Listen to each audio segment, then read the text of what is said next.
Okay, today's lecture is going to be on the topic of why and how parties change and evolve over time.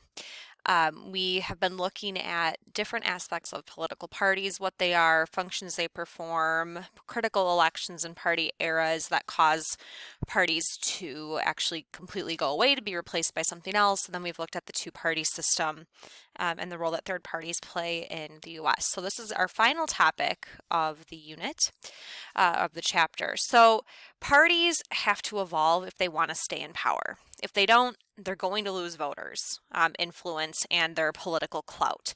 And we know that if a party has a bad enough loss, it could mean that the party goes away completely, like we've seen in a few different critical elections in American history. So we've already talked about critical elections and realigning elections being reasons parties might change.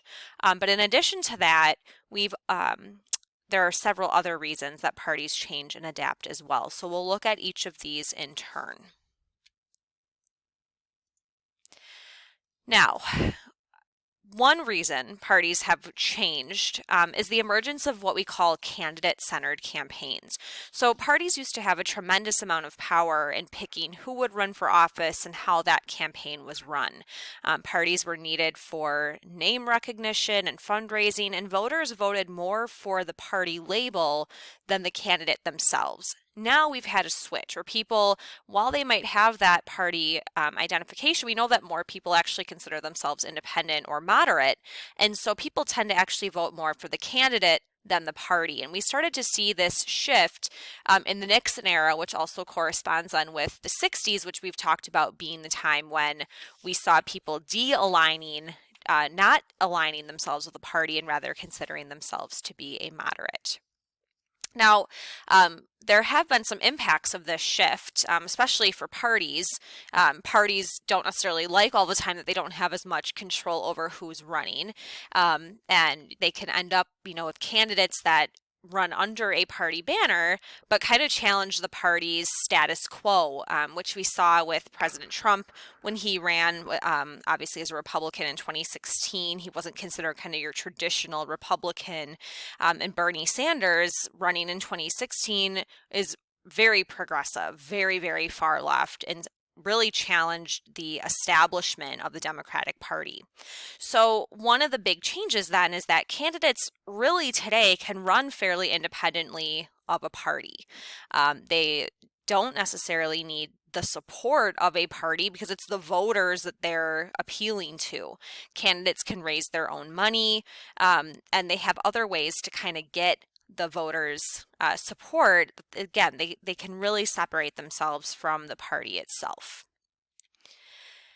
Parties also change because they have to continue to appeal to their voters and shifting voter coalitions. Remember, the goal of parties is to win elections, and to do that, you have to win over voters. And we looked at how parties have to consider kind of two groups of people when they decide what policy stances to take.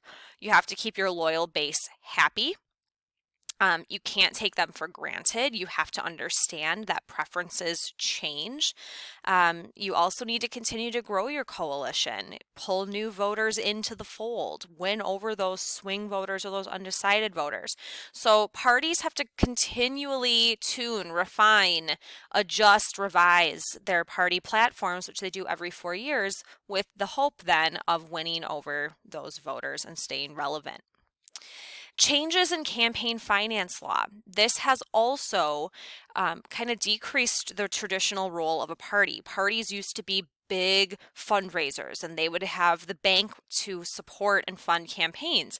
But with changing campaign finance laws, parties are actually now restricted on how much money they can raise and spend. And changes in the law have actually made it so that candidates can go outside of the party and ask outside groups for, in most cases now, unlimited amounts of money as long as that money is being spent independent of a candidate or of a party. And that was a big change brought about especially by the 2010 Supreme Court case Citizens United, which we'll look at later in the year. Additionally, changes in communication technology have brought about changes to the parties.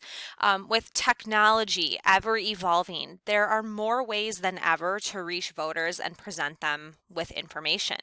It helps that there's also the technology now to gather information on voters. We have extensive voter databases with different ways to kind of collect information about voters and then figure out what messages would be effective with them. So it can help parties better fine tune and craft messages that will reach specific voters, mobilize and energize the coalition of voters that they already have, and again, hopefully bring new voters into the fold.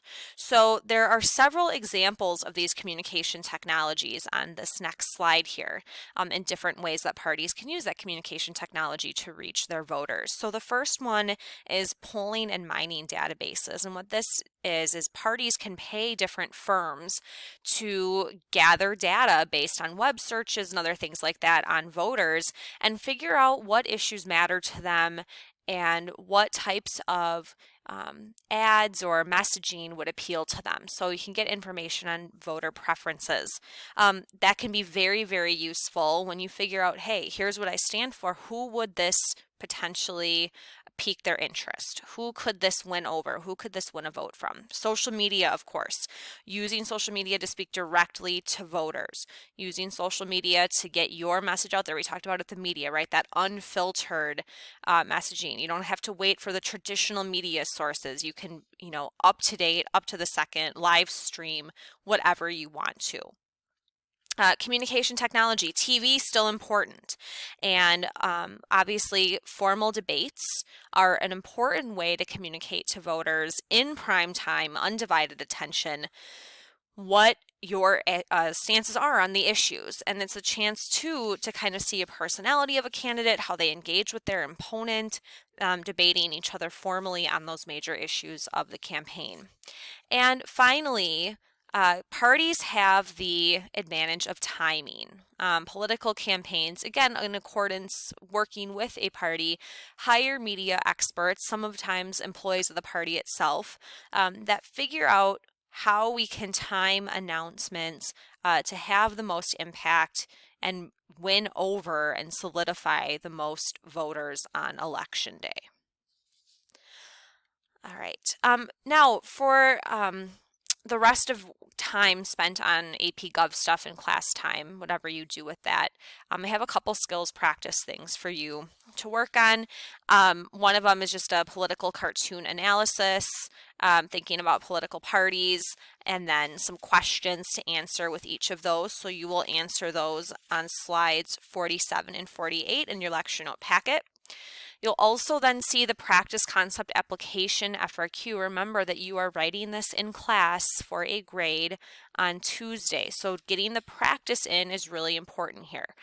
You can use that bright yellow overview tips and tricks packet, and I highly encourage that you do so while you practice it. And then you'll see that we have the prompt on the next page, on the next slide, and then the questions to answer. And I would recommend writing it out like you would a real FRQ on a separate sheet of paper.